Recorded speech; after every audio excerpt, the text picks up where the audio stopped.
Hello students, so in this video we are going to take up a poem.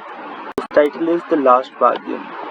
The Last Bargain is written by Rabindranath Tagore. I hope you all must be aware with who is Rabindranath Tagore. He is one of the most renowned personalities in India and his writings are famous all around the world. His works are his works have been propagated throughout the world and are famous for their unique style which present a kind of moral values for the students to learn. So this poem is no different than his other works. The poem Last Bargain delivers some of the moral values, some of the moral lessons that you will not get anywhere else. So first of all, we'll try and understand the meaning of the title. The title is The Last Bargain. I hope you all know the meaning of the last. Last means आखिरी and bargain means सौदा यानी कि deal. So the poem is The Last Bargain, अंतिम सौदा या आखिरी deal. अब ये जो पोएट है वो किस चीज़ में डील कर रहा होगा. आप सोचिए कि जो पोएट है वो किस चीज़ में डील कर रहा होगा और ऐसा क्या होगा कि वो उसका अंतिम सौदा होगा. So before we start the poem, we'll read this part here in the box. It is written, a bargain is an agreement in which both parties promise to do something for each other. Okay? Someone is looking for work, waiting to be hired. He strikes a bargain but thinks it worthless. He tries twice again but doesn't like either. Finally, in the last bargain, when he is hired for nothing whatever, he is happy as never before. What is the bargain and why is it the best? So in this poem, पहले तो ये बता रहा है कि bargain है क्या. Bargain एक एग्रीमेंट है दो पार्टी के बीच में जिसमें वो एक दूसरे को कुछ प्रॉमिस करते हैं कि अगर मैं तुम्हारे लिए काम करूंगा तुम मुझे इतने पैसे दोगे या मैं तुम्हारे लिए काम करूंगा तुम मेरे लिए ये काम करोगे. ये क्या है, ये एक बार्गेन है या एक एग्रीमेंट है दो लोगों के बीच में कि उनको क्या क्या चीज़ें करनी है. तो इस पोएम में someone is looking for work मतलब कोई काम ढूंढ रहा है और वो किसी को चाहता है कि कोई उसे हायर कर ले, कोई उसे काम दे दे. सबसे पहले वो बार्गेन स्ट्राइक करता है पर सोचता है कि जो बार्गेन है वो वर्थलेस है, मतलब इसकी कोई वैल्यू नहीं है, मैं काम नहीं करूँगा. वो दो बार बार्गेन स्ट्राइक करता है पर उसे वो बार्गेन पसंद नहीं आता. लेकिन फाइनली जब लास्ट बार्गेन होता है, जब उसकी लास्ट डील होती है किसी के साथ, तो उसको कोई हायर करता है, वो भी विदाउट नथिंग, मतलब उसे बिना कुछ पे किए उसे हायर करता है और तब भी वो बाकी सब बार्गेन से ज़्यादा हैप्पी होता है लास्ट वाले बार्गेन में. तो हम पढ़ेंगे कि ऐसा कौन सा बार्गेन है कि जिससे वो खुश हो जाता है, वो पहले के दो बार्गेन क्यों मतलब उसे वर्थलेस लगते हैं. So will start with the first stanza. Come and hire me, I cried, while in the morning I was walking on the stone-paved road. Sword in hand, the king came in his chariot. He held my hand and said, I will hire you with my power. But his chariot counted for naught, and he went away in his chariot. So बोल रहा है, come and hire me, I cried, while in the morning I was walking on the stone-paved road. So जो poet बोल रहा है कि जब मैं सुबह सुबह स्टोन पेव्ड रोड यानी पत्थर की रोड पे, जब मैं सुबह सुबह पत्थर की रोड पे वॉक कर रहा था तो मैं वहाँ चिल्ला रहा था, कम एंड हायर मी, मतलब आओ और मुझे हायर कर लो. जब ये ऐसे चिल्ला रहा था वहीं पे एक फिर sword in hand the king came in his chariot, तो वहाँ पे एक राजा आया अपने रथ पे, चैरियट मतलब रथ, एक राजा आया अपने रथ पे, उसके हाथ में तलवार थी. उसने मेरा हाथ पकड़ा, he held my hand and said I will hire you with my power. उसने उससे बोला कि मैं तुम्हें अपनी पावर से हायर कर लूँगा, उस आदमी को बोला. But his power counted for not and he went away in his chariot. But लेकिन जो वो आदमी था उसने किंग की जो डील थी, किंग का जो बार्गेन था उसको एक्सेप्ट नहीं किया, क्योंकि उसके लिए जो किंग का पावर था वो कोई किसी वैल्यू का नहीं था, वर्थलेस था. बोल रहे but his power counted for not and he went away in his chariot. तो जब उसने वो जो बार्गेन है वो एक्सेप्ट नहीं की तो जो किंग है वो अपने चैरियट पे अपने रथ में वापस चला गया. I hope there won't be any doubt in this stanza. It is a very simple stanza. A king comes, he wants to hire the man, but the man denied his bargain, and the king went away in his chariot. So we'll look at the question answers based on this stanza. Why was the poet walking on the road? As we have read, the poet was walking on the road to offer his services. He wanted to get hired. Who came at first to hire him? As we have just read, the king came at first to hire him. Now the second question is, why did the poet refuse the offer of the king? The poet refused the offer of the king because power was power was of not used for him. मतलब जो poet के लिए जो power थी वो किसी काम की नहीं थी, इसलिए उसने बोला कि your power is not for me, it is worth nothing to me. Now this B part of the second question. Find the word from the stanza which means might.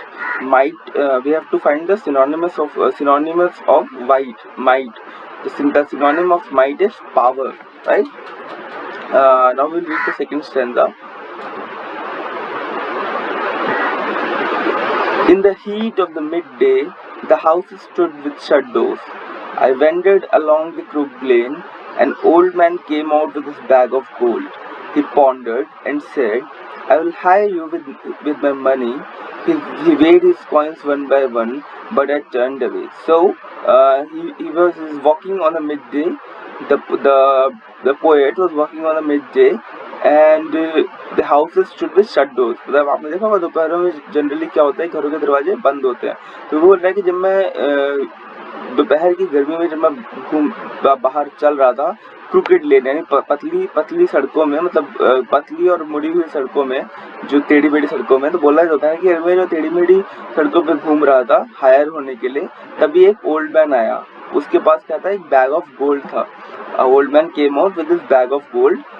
He pondered and said, मतलब उसने सोचा और बोला कि I will hire you with my money. जो old man आया जिसके पास bag of gold था, उसने पोएट को बोला कि I will hire you with my money. तो मतलब तुम मेरे लिए काम करो, मैं तुम्हें रुपए दूंगा. He weighed his coins one by one, but I turned away. तो क्या किया उसने, जो ओल्ड मैन था उसने एक एक करके अपने गोल्ड कॉइन्स निकाले, उसके सामने रखे पोएट के सामने, लेकिन पोएट जो था वो मुड़ गया, उसने ये बार्गेन एक्सेप्ट नहीं की. तो पोएट ने किंग की बार्गेन भी नहीं एक्सेप्ट की, इसने बोला था कि I will hire you with power, and the poet also didn't accept the bargain of the old man who was going to hire him with his money, right? So he has turned down 2 bargains till now. After the end of the poem, you might want to ponder over it. Why didn't he accepted the offer of king and the old man? Because he was getting power from the king and he was also getting money from the old man. Then why he didn't accept it? Because the poet wanted something else. When you will read the last stanza of the poem, you will understand why the poet didn't accept these 3 bargains. Right? I hope this stanza is clear to all of you. That he in the second stanza he was walking on the heat of the midday, where the houses was all shuttered, their doors were all shuttered, and he was wandering along the crooked lane. That was the turned lanes.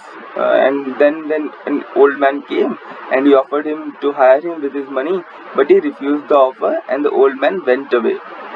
So now we will look at the questions based on this stanza. Why was the poet wandering along the crooked lane? So, why was the poet wandering along the crooked lane? Because the poet was wandering along the crooked lane to offer his services. He wanted to get hired. He wanted to give his services to anyone. That's why he was wandering alone on the crooked lane. Who came there to hire him? An old man came there to hire him. Now the second part, I'll hire you with my money. Who said this to whom? As we have read here, the old man said this to poet, that I will hire you with my money. Now we'll have to find the word for the stanza which means narrow street. Narrow street यानी पतली सड़कें, तो उसको क्या बोलते हैं, एक और वर्ड उसके लिए lane. Lane is also called as narrow street. Lane is synonymous with narrow street, right? Now we'll move on to the third stanza.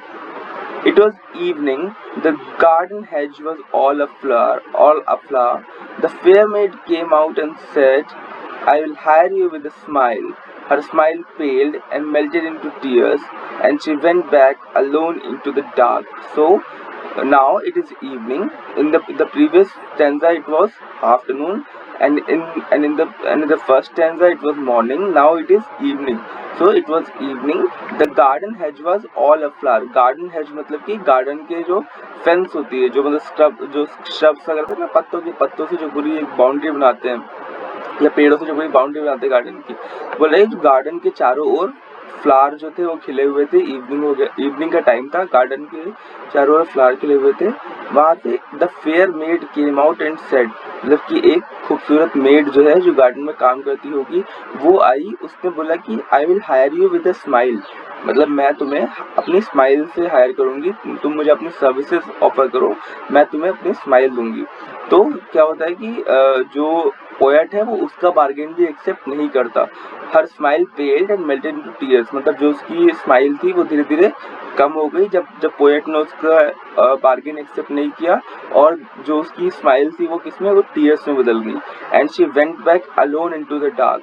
सो जो मेड थी, फेयर मेड थी, जो ऑफर करने आई थी कि I will hire you with a smile, जब poet ने उसका जो रिक्वेस्ट है वो टर्न डाउन कर दिया, जो उसका बार्गेन था वो एक्सेप्ट नहीं किया, तो जो मेड थी वो वापस से गार्डन में चली गई जहाँ पे पूरा अंधेरा था और वो अलोन थी। That's why she was offering to hire the poet, because she was all alone. And when the poet didn't accept her offer, she went back alone into the dark again, where she came from. I hope this stanza will be clear to you. Till now we have read that in the first stanza it was morning, the poet was walking on the stone paved road, then a king came with a sword in his hand, and on his chariot he offered to hire the poet, but the poet refused the offer and said, your power means nothing to me, I won't get hired by you. Now in the second stanza we have read that it was midday heat, the doors of the houses were shuttered, and the poet was wandering alone on the crooked lane to get hired. Then an old man came with a bag full of gold coins. He offered these coins to the poet and asked him to get hired by him. But the poet refused the offer again and went away, because he didn't wanted the power, he didn't wanted the money. Now in the third stanza, a fair maid, a very beautiful maid came, and she told him that I will hire you with my smile. But the poet refused that offer as well. So till now he has refused the offer of power, of money and beauty. So he didn't want all these things. That's why he is not accepting the bargain when the people are offering him these things. Now we'll read the last stanza to find out what exactly did he wanted and which bargain did he accepted at last. Before that, we will look at the questions based on the third stanza. Who came to the poet to hire his services in the evening? As we have just said, a fair maid came to poet to hire his services in the evening. Right? Now in the B part, what did the maid say to the poet? The maid told the poet that she would hire him with a smile. Now the second question's first part, did the poet accept her offer? No, the poet didn't accept her offer. Now the B part, find the opposite words of the following from the stanza, ugly and went. So opposite of ugly is fair and went is came. I hope this stanza would be clear to you, and I think there won't be any doubt till now in the poem. Now we'll move on to the last stanza of the poem and see what bargain did finally struck with the poet and why did he accept the bargain. The sun glistened on the sand and the sea waves broke waywardly. A child sat playing with shells. He raised his head and seemed to know me and said, I hire you with nothing. From henceforward that bargain struck in child's play made me a free man. So बोल रहा है कि the sun glistened on the sand and the sea waves broke waywardly. मतलब कि जो sun था वो sand पे चमक रहा था और जो sea waves थी वो मतलब किनारे पे आके लहरें वापस जा रही थी, क्योंकि वो बीच पे गया वो, ठीक है. A child sat playing with shells. I hope you know what is shells. जो सीपियाँ जो होती है ना, तो एक बच्चा वहाँ पे था, वो shells से खेल रहा था, सीपियों से खेल रहा था बीच पर बैठकर. जो सन था वो सैंड पे पड़ रहा था जिससे कि वो चमक रहा था पूरा, ठीक है. when the poet, जो पोएट था उस बच्चे के पास गया तो बच्चे ने क्या किया, he raised his head, मतलब बच्चे ने अपना सर उठाया खेलते खेलते, एंड वो शायद पोएट को जानता था, and seemed to know me, उसने बोला I hire you with nothing. जो बच्चा था उसने बोला कि मैं तुम्हें किसी भी चीज़ से हायर नहीं करूँगा, मतलब तुम बस मुझे अपनी सर्विसेज ऑफर करो, बदले में मैं तुम्हें कुछ नहीं दूंगा, ठीक है. So from henceforward that bargain struck in child's play made me a free man. बोल रहा है कि वो जो बार्गेन, जो बच्चे के साथ जो बार्गेन मैंने किया, मतलब जो बच्चे के साथ जो मेरी डील हुई, उसके बाद से मैं एक फ्री मैन हो गया। ऐसे क्यों हुआ होगा? बिकॉज उसके पास कोई ऑब्लिगेशंस नहीं थी, मतलब कुछ ऐसा नहीं था कि अगर उसको अपनी सर्विसेज ऑफर करनी है तो बच्चे को भी कुछ चाहिए होगा। अभी तक उसने जो पहले 3 स्टैंजा में जितने भी बार्गेन थे, जितनी भी डील्स जो थी, वो उसने क्यों एक्सेप्ट नहीं की? क्योंकि उसको मटेरियलिस्टिक चीज़ों से कोई लगाव नहीं था। उसको ना पावर चाहिए थी, ना पैसा चाहिए था, ना ही उसको ब्यूटी चाहिए थी फेयर मेड की। He just wanted to be a free man, कि मतलब वो अपनी जो सर्विसेज है, मतलब अपना जो काम है वो खुले तौर पे कर सके, मतलब उसके ऊपर कुछ ऑब्लिगेशंस ना हो या उसके ऊपर कुछ दबाव ना हो, और ना ही उसको मटेरियलिस्टिक चीज़ों से कुछ ज़्यादा लगाव था। ठीक है। So what we have read in the poem, that the poet was walking on a morning to offer his services. A king came to accept his offer, but the poet refused the offer of the king, and for him the power was worth nothing. Now in the second stanza we have read that an old man came to purchase the services of the poet, but the poet refused to offer him his services because he didn't want the money that the old man was offering him. In the third stanza we have read the fair maid wanted to accept the services of the poet by offering him her smile, but the poet also refused her offer and she went back alone in the dark. Now in the fourth stanza, in the last bargain, the poet accepted the bargain, as the child was offering to hire him with nothing. He just wanted his services and nothing else in return. That's why from that point onward he became a free man, and it was his last bargain. I hope this poem has a beautiful message. I hope you understood it. कि हमें कभी भी, मतलब जो materialistic चीज़ें हैं, जो पैसा हो गया या पावर हो गया या ब्यूटी हो गई, इन सब के अलावा हमें फ्री रहना चाहिए। मतलब हमें अपनी लाइफ में इन सब चीज़ों में जकड़े हुए या केज्ड नहीं रहना चाहिए, हमें इन सब से फ्री रहना चाहिए। Only then we can enjoy our life to the fullest. I hope this poem is clear to you. Now we'll look at the questions based on this stanza. Who was playing with shells? As we have just read, a child was playing with shells. Now the B part, where was the child playing? The child was playing on the seashore, as we have read in the first 2 lines of this stanza. The sun glistened on the sand, and the wave broke waywardly, which means the child was playing on the seashore. Now the A part of the second question, what did the child say to the poet? The child told the poet that he would hire the poet with nothing. Now second question's B part, find the word from the stanza which means lifted. So the word which means lifted is raised. So that's all for the poem, and I hope the poem is clear to all of you. It's a very beautiful poem. I would suggest you all to go through the poem again, and if there's any doubt, any word that you don't understand, or there any stanza that you have problem deciphering in, you can contact me directly, and I will take up the exercises in the next class. I will send you the PDF of the exercises of the workbook if possible. You go through that PDF and complete your answers. You can also refer to the answer book, but I would recommend you to go through with my answers, because I would write it in very simple language so that you could learn it pretty quickly and you understand it very well. So thank you students, we'll meet in the next class.